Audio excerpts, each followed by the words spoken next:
আমরা কেউ পারি না।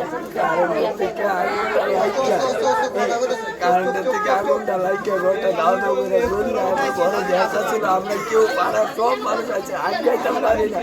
গ্যাসের সিলিন্ডারটা উঠতে আমার ঘরে 10-15 হাজার টাকা আসছিল, এটিও উঠছে। আর ভাইয়ার কারণ জিনিস আরও কিছু আর আমার নিজের সমস্ত কাগজপত্র যা কিছু আছে সব। আর ঘরে তো একটা কাপড়ও বার করতেছি না, একটা কাগজপত্র আমার করোনেরও কিছু নাই, আর কিছু নাই, সব চাই হয়ে গেছিল। আমার নাম আবুল কাসেম। এটা কি ঘর ছিল? এটা আমার বসত ঘর ছিল। এইটা ছাড়া আর আমার কোনো ঘর নাই। এই একটাই ঘর আমার, একটাই ঘর আমার, একটা কিচ্ছু বার করতেছি না আমি। আমার সব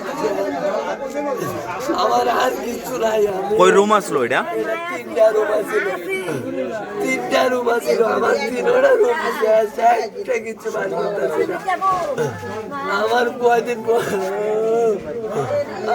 আমার পোলা ভাইটি নেই, আমি কি থাকবো? আমার 3টা পোলা ভাই, আমার 3টা পোলা ভাই গো। আমার ঘরে তো একটা কাগজ বার করতে হলো, ওই তো গো। আমার 2টা ভাই, আমার একটা পোলা 12 পরীক্ষা দেয়, পরীক্ষার মার্কশিটটা ছাড়া আরেকটা পরীক্ষা রয়েছে। আমরা ফার্স্ট টাইম থেকে খবর পাইয়া আসছি যে পালা টানা গ্যাস গোডাউনের কাছে আগুন লেগেছে।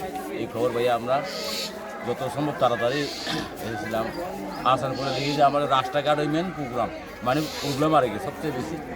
মানে রাস্তাঘাটে আমরা বড় গাড়ি ঢুকতে খুব কষ্ট হয়েছে, অনেকে তার মার ছিঁড়ে গেছে, আবার কারেন্টের খুঁটি আছে।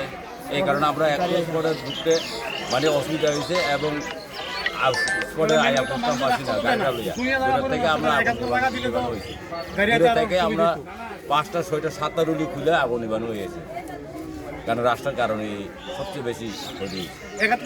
বাড়ির মালিকের নাম কি? বাড়ির মালিকের নাম আবুল হোসেন। আবুল হোসেন, আবুল কাসেম। স্যার কেমন ক্ষয়ক্ষতি হয়েছে?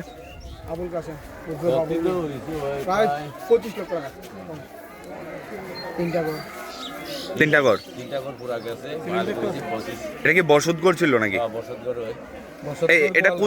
এটা কোন জায়গা স্যার? বৈষ্ণবী চর। কিভাবে লাগছে আগুনটা?